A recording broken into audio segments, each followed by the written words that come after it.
Welcome to my channel R K GS point. मित्रों, अब मैं हिस्ट्री के जितने भी चैप्टर्स हैं उसका अलग अलग मैं प्रैक्टिस सेट लाऊंगा, हर चैप्टर्स का अलग अलग। और मैं आशा करता हूं कि आप इसे बहुत अच्छी तरीक़ों से पसंद करेंगे और पसंद करने के बाद लाइक और मेरे चैनल को सब्सक्राइब जरूर करेंगे। तो दोस्तों, जितने भी कठिन चैप्टर्स हैं जो हिस्ट्री में जिसको बोला जाता है कि ये सबसे कठिन चैप्टर हैं, मैं उन सारे कठिन चैप्टर्स का प्रैक्टिस वाइज सेट अपलोड करूंगा। आप लोग उसको लाइक जरूर कीजिएगा। देखिए, पहला क्वेश्चन है कि दक्षिण भारत का अशोक किस शासक को कहते हैं। ऑप्शन ए नंबर है अशोक, दूसरा है अमोघवर्ष, तीसरा है पुलकेशिन द्वितीय, चौथा है राजेंद्र चोल। इसका सही उत्तर होगा अमोघवर्ष। दक्षिण भारत का अशोक अमोघवर्ष को कहा जाता है।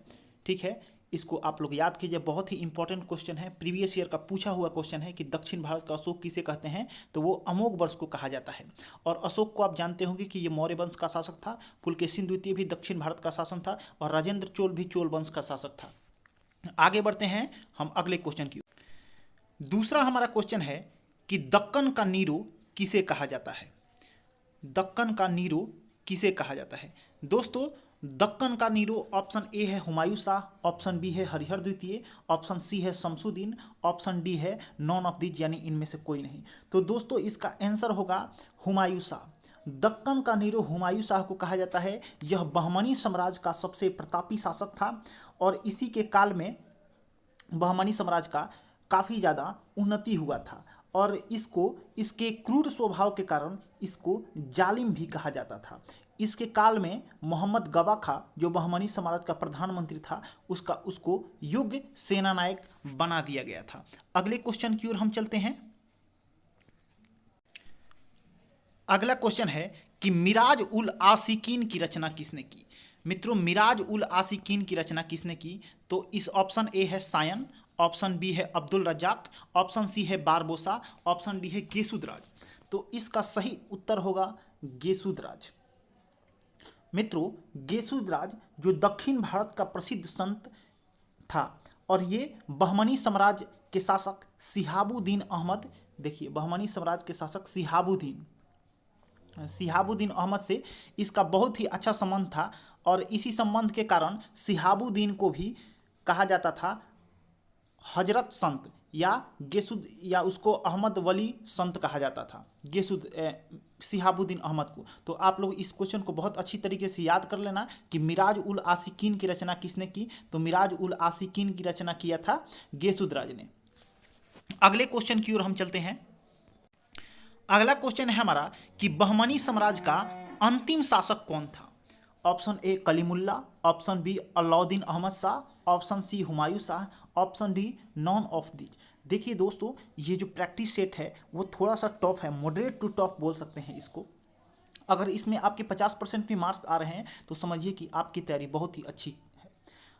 बहमनी साम्राज्य का अंतिम शासक, ऑप्शन ए कलीमुल्ला। तो दोस्तों, बहमनी साम्राज्य का अंतिम शासक कलीमुल्ला ही था और इसी के शासनकाल में बहमनी साम्राज्य 5 प्रांतों में बंट गया। बहुत ज़्यादा विद्रोह होने लगा और बहमनी साम्राज्य कितने प्रांतों में बंट गया, 5 प्रांत। वो 5 प्रांत कौन थे, वो 5 प्रांत थे बीजापुर, अहमदनगर, बरार, बीदर और उसके बाद एक और था गोलकुंडा। ये 5 प्रांतों में बंट गया और अंततः बहमनी साम्राज्य का पतन भी हो गया। अगले क्वेश्चन की ओर चलते हैं। अगला क्वेश्चन है हमारा कि बहमनी साम्राज्य की स्थापना कब हुई। बहुत ही इंपॉर्टेंट क्वेश्चन है, इसको आप लोग कहीं नोट में लिख भी लीजिएगा कि बहमनी साम्राज्य की स्थापना कब हुई। इसके बारे में दोस्तों हम आप लोगों को थोड़ा सा डिटेल बता रहे हैं कि कब हुई, कैसे हुई बहमनी साम्राज्य की स्थापना। देखिए, दक्षिण में नियुक्त, ये सब तुगलक वंश के शासनकाल में ही ये बहमनी साम्राज्य और विजयनगर साम्राज्य का उदय हुआ था। आप लोग इस बात को जान लीजिएगा। उसके बाद देखिए, दक्षिण में नियुक्त अमीर ए सदा, तुगलक सम्राट द्वारा नियुक्त किया था, अमीर ए सदा का एक पद था। उन्होंने क्या किया कि जब तुगलक वंश में फूट हुआ तो इन्होंने अशांति का फायदा उठाकर एक इस्माइल मख जो था, इस्माइल मख, ठीक बा, इस्माइल मख नसरुद्दीन शाह के उपाधि से, ठीक बा, वहाँ का स्वयं को शासक घोषित कर लिया। लेकिन इस्माइल मख जो देखा वो बहुत ही बुढ़ा था। बुढ़ा होने के कारण उसने अपना पदभार अलाउद्दीन बहमन शाह, जिसको हम लोग हसन गंगू के नाम से जानते हैं, उसको अपना उत्तराधिकार आसानी के साथ सौंप दिया, बिना किसी झगड़ा झंझट के उसको अपना प्रभार सौंप दिया। तो और 1347 में क्या हुआ कि 1347 में बहमनी साम्राज्य का स्थापना हो गया। तो बहमनी साम्राज्य के स्थापना का श्रेय किसके दिया जाता है? हसन गंगू को दिया जाता है। किसको? हसन गंगू। हसन गंगू, इसको जफर खां के नाम से भी जाना जाता है। कौन सा? इसको जफर खां के नाम से भी जाना जाता है। इसको आप लोग याद कर लीजिएगा। अगला क्वेश्चन है कि किसके काल में गब्बा खां को राज्य की सेवा में शामिल किया गया? ऑप्शन ए है अलाउद्दीन अहमद द्वितीय, ऑप्शन बी है मोहम्मद शाह प्रथम, ऑप्शन सी है तजाउद्दीन फिरोज, ऑप्शन डी है हसन गंगू। तो इसका सही उत्तर होगा अलाउद्दीन अहमद द्वितीय। मित्रों, अलाउद्दीन अहमद द्वितीय के शासनकाल में ही मोहम्मद गवा खां, जो बहमनी साम्राज्य का प्रधानमंत्री था, इसको नियुक्त किया गया और इन्होंने बहुत आगे ले गया बहमनी साम्राज्य को। ठीक है, अंत में गवा खां को फांसी दे दिया गया, जिस कारण गवा खां की मृत्यु हो गई और मृत्यु के बाद ही बहमनी साम्राज्य में फूट पड़ा और बहमनी साम्राज्य अपने पतन की ओर अग्रसर हो गया।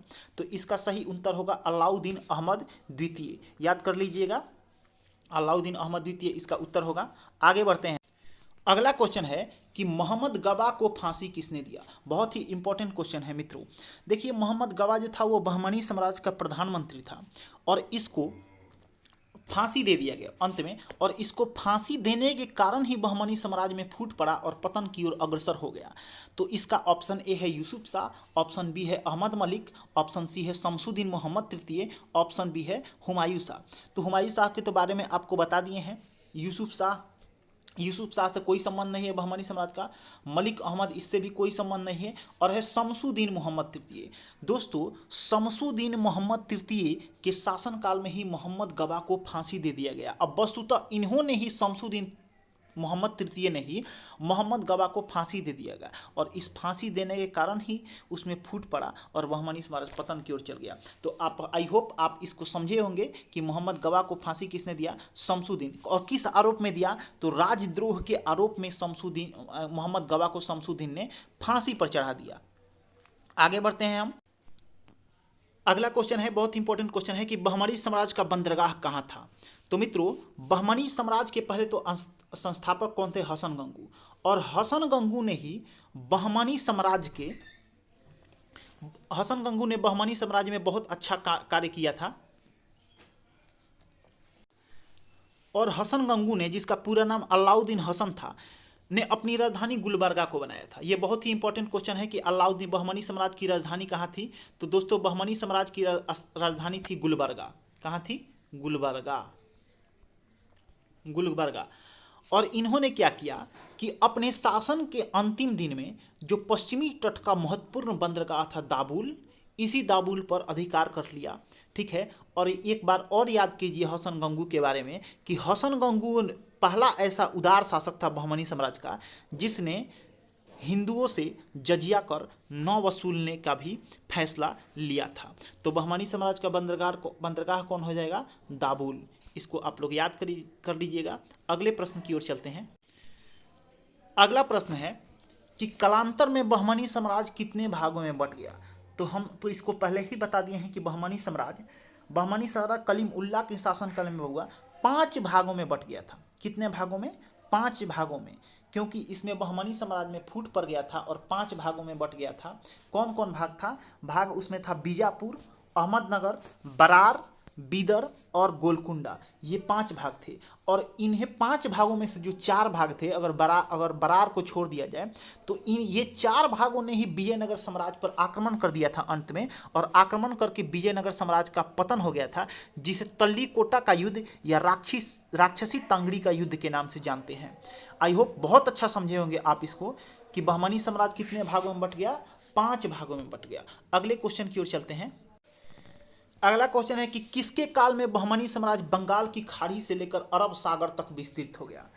Option A Nizamuddin Ahmad, option B Shamsuddin Mohammad तृतीय, ऑप्शन बी है गयासुद्दीन और ऑप्शन डी है नॉन ऑफ दीज। तो इसका सही उत्तर होगा निजामुद्दीन अहमद तृतीय। दोस्तों निजामुद्दीन अहमद तृतीय के शासनकाल में बहमनी साम्राज्य ने बहुत ज़्यादा विस्तार किया और इसका विस्तार कहाँ से, बंगाल की खाड़ी से लेकर अरब सागर तक हो गया। और इसके बाद जो शासन बने थे वही शमसुद्दीन मोहम्मद तृतीय बने थे और शमसुद्दीन मोहम्मद तृतीय ने ही प्रधानमंत्री गबा खां को फांसी दिलवा दिया था। लेकिन इसका उत्तर क्या होगा, निजामुद्दीन अहमद तृतीय। निजामुद्दीन अहमद तृतीय कौन था, तो ये हुमायूं शाह का अल्पवयस्क पुत्र था। ठीक है, आगे बढ़ते हैं अगले क्वेश्चन की ओर हम। प्रश्न है कि बहमनी के किस शासक का सारा जीवन विजयनगर और वारंगल से युद्ध में उलझा रहा। Option A number Mohammad Shah प्रथम, ऑप्शन 2 है तजाउद्दीन फिरोज, ऑप्शन सी है गबा खां, ऑप्शन डी है ए एंड बी बोथ। इसका सही उत्तर होगा मोहम्मद शाह प्रथम। दोस्तों जब बहमनी साम्राज्य के संस्थापक अलाउद्दीन बहमन शाह की मृत्यु हो गई तो मोहम्मद शाह प्रथम ने ही शासन का बागडोर संभाला और ये बहुत ही अच्छा शासक था अपने पिता की भांति। और इन्होंने अपने राज्य को 4 तरफों या अतरफों में विभाजित कर दिया था, लेकिन इसका सारा जीवन विजयनगर और वारंगल से युद्ध में ही उलझा रहा। ठीक है, और उसके बाद इन्होंने अपने काल में बारूद का बहुत अच्छा उपयोग किया और इसी के शासनकाल में पहली बार बारूद का प्रयोग हुआ था विजयनगर और वारंगल से, विजयनगर से युद्ध में। तो क्वेश्चन पूछे, एक और इंपॉर्टेंट प्रश्न हम बता दे रहे हैं आपको कि विजयनगर और बहमनी साम्राज्य में शत्रुता का आखिर कारण क्या था कि हमेशा विजयनगर और बहमनी साम्राज्य एक दूसरे से उलझे रहते थे। तो इसका कारण था तुंद्रभद्रा और रायचूर का दोआब क्षेत्र। ठीक है, और तुंद्रभद्रा और रायचूर के दोआब क्षेत्र के कारण ही इन दोनों में शत्रुता और बार बार युद्ध होता रहा। अगले प्रश्न की ओर चलते हैं। तो इसका उत्तर आप लोग जान गए होंगे, क्या होगा, मोहम्मद शाह प्रथम। अगला प्रश्न है कि बहमनी साम्राज्य के किस शासक ने बरार प्रांत को जीता था, तजाउद्दीन फिरोज, कलीमुल्ला। इसका सही उत्तर होगा तजाउद्दीन फिरोज। 2 ऑप्शन नीचे है, हम आप लोग उसको दिखा रहे हैं, हम आप उसको। ऑप्शन सी होगा नसरुद्दीन, ऑप्शन डी है कुतुबुद्दीन शाह, लेकिन इसका सही उत्तर होगा तजाउद्दीन फिरोज। तजाउद्दीन फिरोज बहमनी साम्राज्य का एक बहुत ही प्रतापी शासक था। इसका शासनकाल 1397 से 1422 ईस्वी तक था। कितना, 1397 से 1422 ईस्वी तक इसका शासनकाल था। इन्होंने देवराय प्रथम को ही, विजयनगर के शासक जो थे देवराय प्रथम, उनको भी हराया था। और किस युद्ध में हराया था, तो याद कर लीजिए, उस युद्ध का नाम था सोनार की पुत्री का युद्ध। सोनार की पुत्री का युद्ध में इन्होंने हरा दिया था, किसको, देवराय प्रथम को हरा दिया था। और ये शासक ऐसे थे कि इन्होंने संत गेसुदराज को भूमि दान दिया था। ठीक है, और बहुत ही संगीत और कला प्रेमी था, बहुत ज़्यादा भाषाओं का जानकार था। कौन, तजाउद्दीन फिरोज। अगला प्रश्न की ओर हम।